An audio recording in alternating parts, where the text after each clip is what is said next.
Hey there everyone, Michael here. Today I'm going to tell you a little bit more about Disney pins, what they are, how to trade them, how to get more, some of my secrets, and my favorite Disney pins, and why they're my favorites. Pin trading at Walt Disney World has been around for quite a while, but for those who are new or maybe are new to pin trading, it seems a little bit confusing. So first let's run through what pin trading is. A Disney pin is just as it sounds. It's some kind of pin with a Disney object or a character right on the front, just like this Pluto here with a pirate symbol, and on the back you'll notice the Disney official logo, so you know it's an authentic Disney pin. Now guests can purchase these pins from the resorts, from the parks, from Disney Springs, just about anywhere, even in the airport. At the airport you can purchase Disney pins to keep for yourself or to trade. Disney pins vary in price, anywhere from about $6 to upwards of $20 or maybe even $25 for some of those super rare pins. Disney has been making pins for a long time, and we have to imagine that there are thousands, if not hundreds of thousands, of different versions of pins that have been made over the years. So you can imagine, for the enthusiasts just like ourselves, it's very easy to start collecting lots and lots of Disney pins. Now when you're talking about the value of Disney pins, you'll hear words like limited edition, limited release, pass holder exclusive, cast member exclusive. Those words are all well and good and they mean something different. But what is the true value of a Disney pin? In my opinion, and this is only my opinion, it's based on how much you, the person who has the pin, values it. So maybe a pin that's worth $20 is worth a little less to you than something that's worth $6 that you really like. For example, my sister loves the Doctor Strange movie, and right after it came out, I went on a Disney trip, and when I was there, I found a brand new limited edition, of course, limited edition just because they weren't having them for much longer, Doctor Strange pin.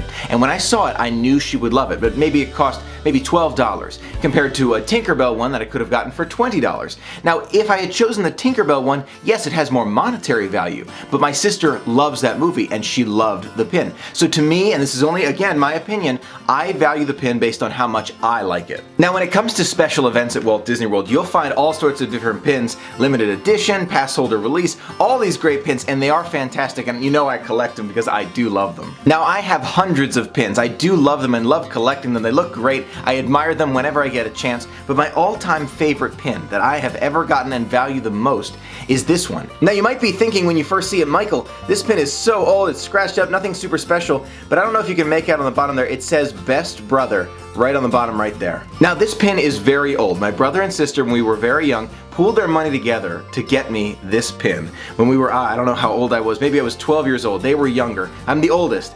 And I have to tell you, this has much more emotional value to me than something like this. Now, I don't want to take away from, this limited edition, pass holder exclusives. They are great. Let's not take away from that. But the emotional value that something like this pin has to me, it far exceeds any pin I can buy today. Now, trading of Disney pins is a question I do get quite a bit. Michael, how do I trade them? I'm a little bit nervous. No problem, I'm going to answer that question right here. It's very simple. When you're in a Disney park, a resort, or Disney Springs, and you see, let's say, a cast member wearing this pin, a pin that you want, and you have a different pin, and you say, you know what, I'd like to trade you this pin, authentic Disney pin, for this one. And they say, no problem, we'll trade it. Only two rules. It has to be an authentic Disney pin, and they cannot already own the pin that you're trading to them, so they can't get two of the same one. Don't worry, the cast members are so friendly. They're always happy to show you their pins. No matter who it is, they could be running around. I've stopped managers to trade with them, so don't worry about it. They are happy to trade pins with you. Now, Disney pin trading is a lot of fun for me. I absolutely love doing it. I have some phenomenal pins from my friends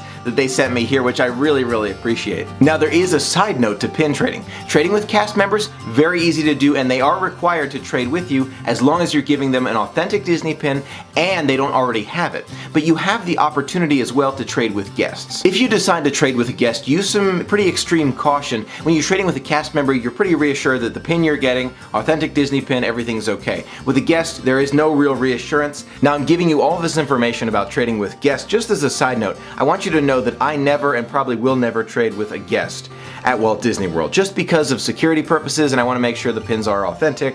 Nothing against trading with guests, just I personally only trade with cast members. Overall, I love trading for Disney pins that I really like a lot. And I have a tendency sometimes to buy too many when I'm at Walt Disney World. Pin trading for me is a great way to connect back with my trip and say, oh yes, I did find this pin in the Polynesian lobby. It was a great trade right up there. It's just another way for me to emotionally connect with my trip from the past and remember those great times. Now, I'd love to hear your thoughts on pin trading. Have you been trading your whole life, or maybe you're just getting started? Let me know in the comments below. I'd love to hear from you. Thanks so much for being a part of the magic with me. Until next time, have a magical day and happy trading.